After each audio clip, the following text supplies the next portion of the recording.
This is Dave T1963. It's the 21st of June and I'm out prepping some stands. Now this is a slough that I know pretty well.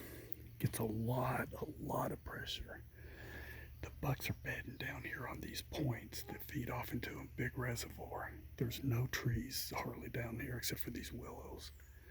So ground hunting, yes. But anyway, there's a natural travel corridor right here and a natural travel corridor right there. Lots of rubs in this area last year, 4 foot high. There's bedding all around in here. I mean, they bed all in here. So I'm gonna hunt this in the evening now.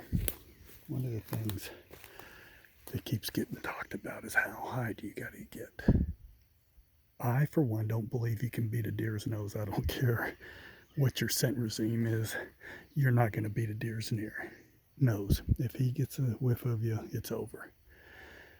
But you don't have to get 30 foot high. Now, I could get really high up in this tree, probably 25 foot.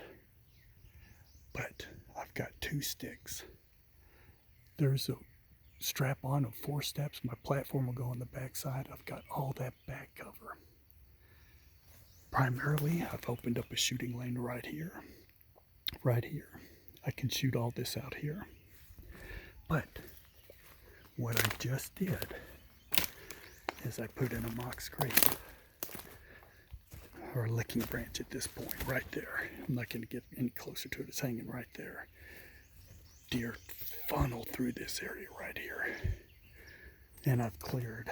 Let me get over here. I guess I'll walk over here anyway. I've cleared a shooting lane right through that little hole.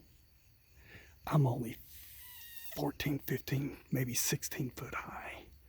Probably 14 foot to the bottom of my feet at the most. 15-yard shot right to this mock scrape. Now, why did I set this up like this? I honestly think most of the bucks do come through here.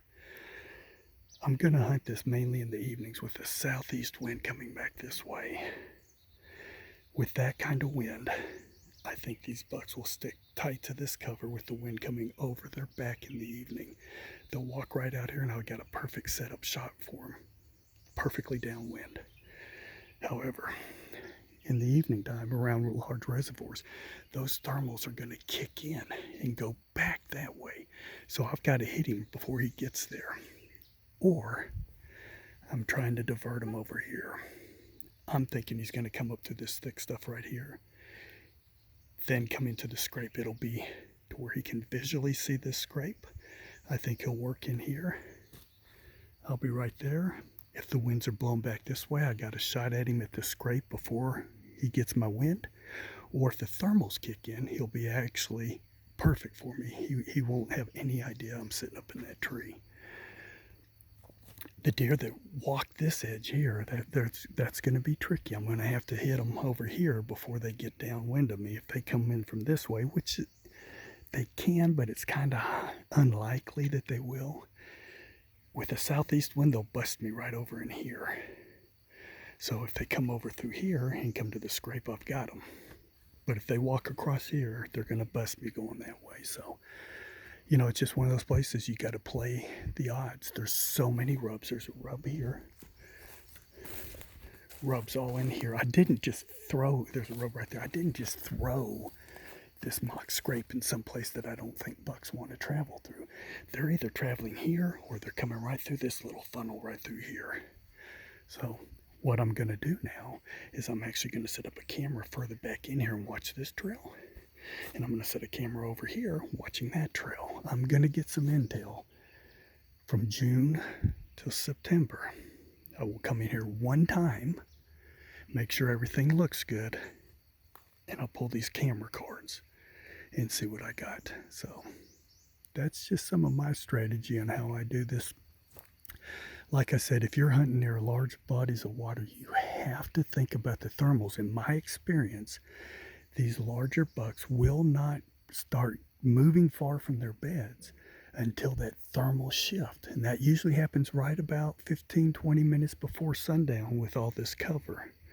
As the season progresses, it'll happen right at sundown, or 5 or 10 minutes before shooting light fades.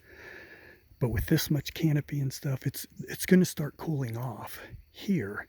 The water out there will be warm, so you're going to have a natural draw down that way. So I'm going to hit him before he gets to my thermals there. Hopefully, over the next 3 months, I'm going to convince him to come this way more often. I'm going to clear this trail out, make it a little bit easier for him. I'm going to put in a scrape here. I don't want to make it too obvious because a lot of people come right through these woods right over here. I mean, a lot of people. They go down that way on that side of the reservoir. So we'll see how this works. Dave T1963 out.